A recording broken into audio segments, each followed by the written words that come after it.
السلام عليكم ورحمة الله وبركاته. ازيكم يا حبايبي؟ عاملين ايه؟ يا رب تكونوا بخير. النهارده جايلكم فيديو جديد.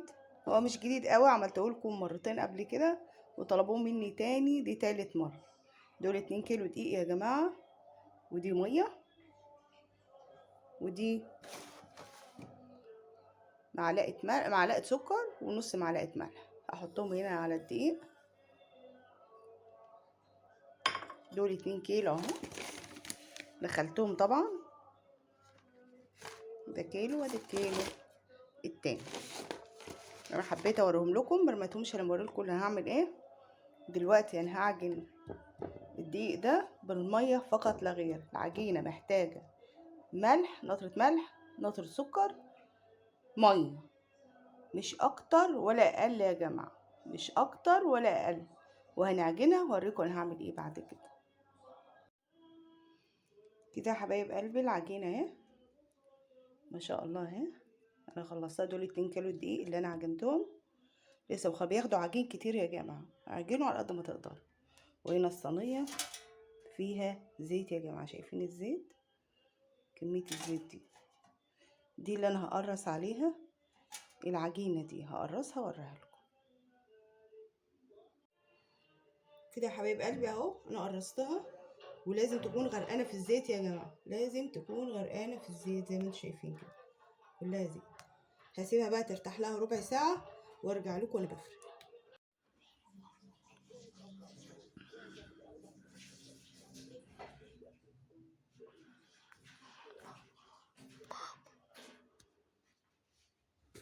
ازيكم يا حبايبي؟ عاملين ايه؟ انا دلوقتي بدأت في الفطير. انا وريت لكم اول مرحله اللي هي الدقيق، ووريت لكم تقريصه، وقلت لكم انا بعجنه بايه وبياخد عجين كتير يا جماعه. طبعا دي تالت مره اعمل معاكم الفطير ده. عايزاكم كده تصلوا على النبي عليه الصلاه والسلام وتشوفوا معايا انا هعمل ايه. انا عملت دلوقتي اول طبقه من الفطيره، هشيلها على جنب وابدا في اللي بعد كده. انا سبته طبعا ارتاح. الفطير اللي بالسجق مش زي الفطير يا جماعه العادي اللي هو بيبقى ساده، ما بياخدش ماده دهنيه كتير عشان ما يبقاش سمين عليه.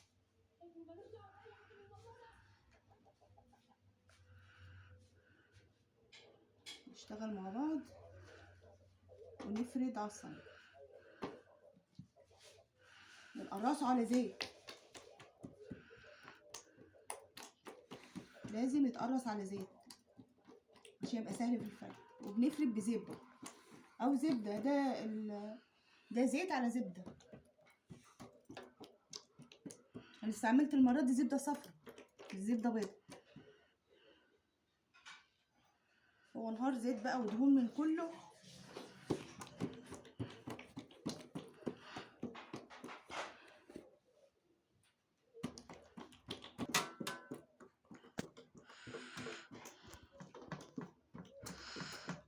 انا بقالي فتره ما صورتش وما نزلتلكوش حاجه الصراحه. مش عارفه اصور لكم ايه، يعني مش لاقي حاجه انزلها الصراحه.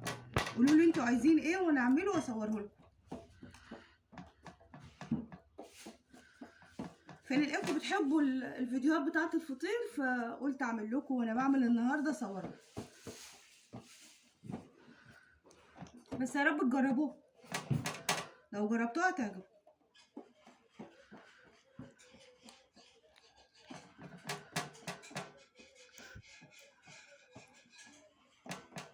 دي الطبقه التانية انا عملتها. ادي هنا زبده برضو، زيت.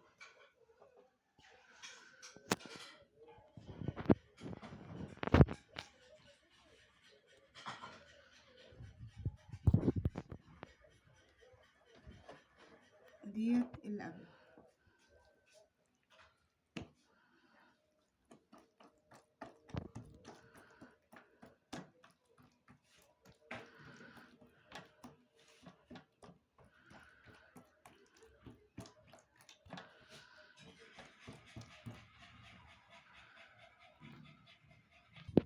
دي الحشو يا جماعه، سجق وفلفل اخضر وطماطم.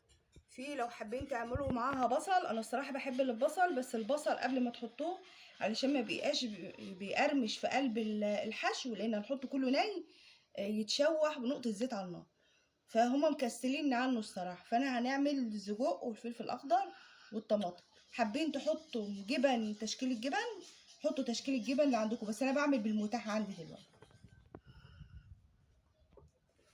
فلفل، طماطم،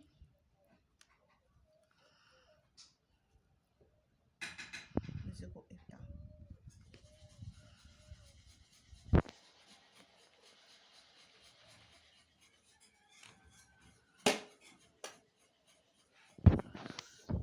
دي الطبقة اللي تحت هقفل دي عليها دي.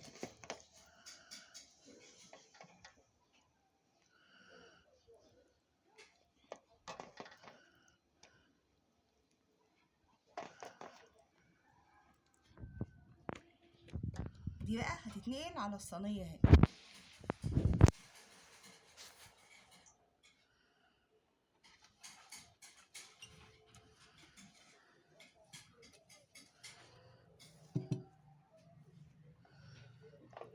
بسم الله انقل.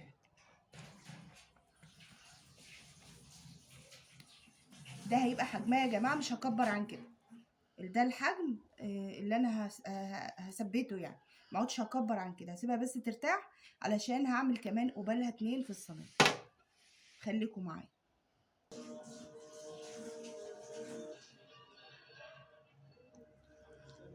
كده التانية يا جماعه، بعمل الفطيره التانية.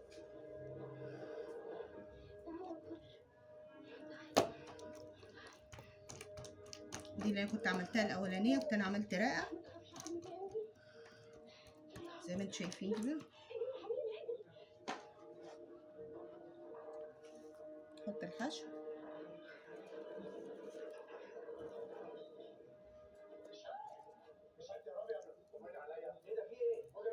حط الطماطم،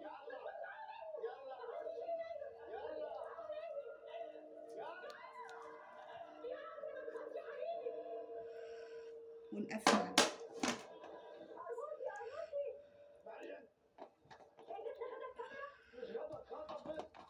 بسم الله.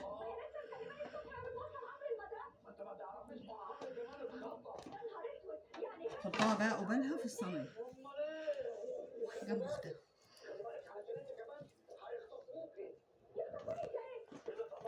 بسم الله الرحمن الرحيم.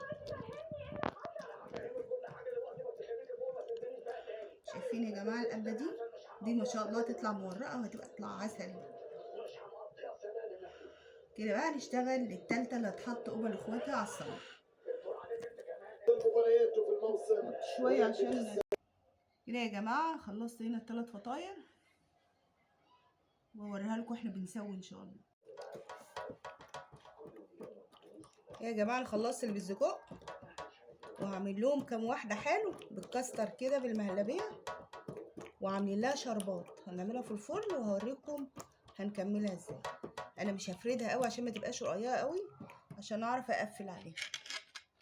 المهلبيه يا جماعه اهي، هي المفروض كانت تبرد شويه، هي لسه دافيه بس حلوه قوي عشان ننجز وقتنا. كده بقى اقفل عليها.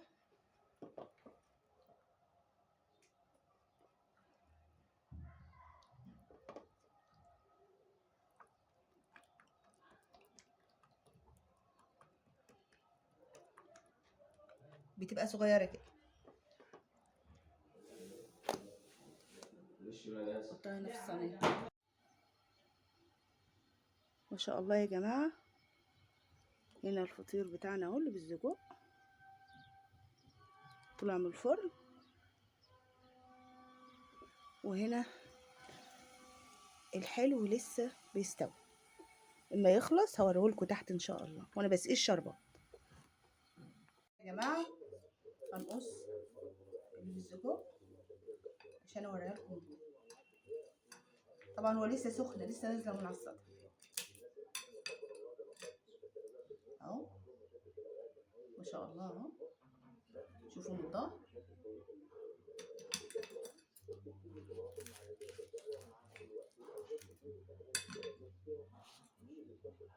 ايه رايكم يا جماعه؟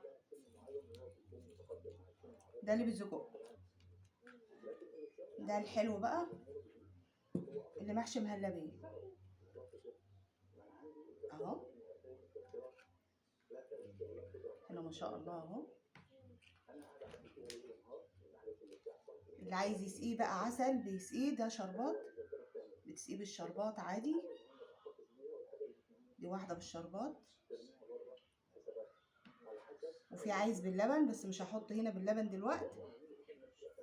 ودي بالشوكولاته. دي معلقه مهلبيه كانت فضلت من هنا، حطيت عليها اللي هو ميكس تيلا يا جماعه.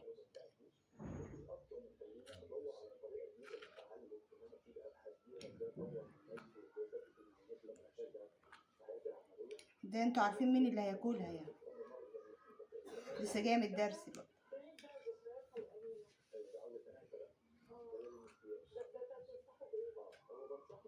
يا رب يكون فيديو خفيف ظريف عليكم كده، يكون عجبكم.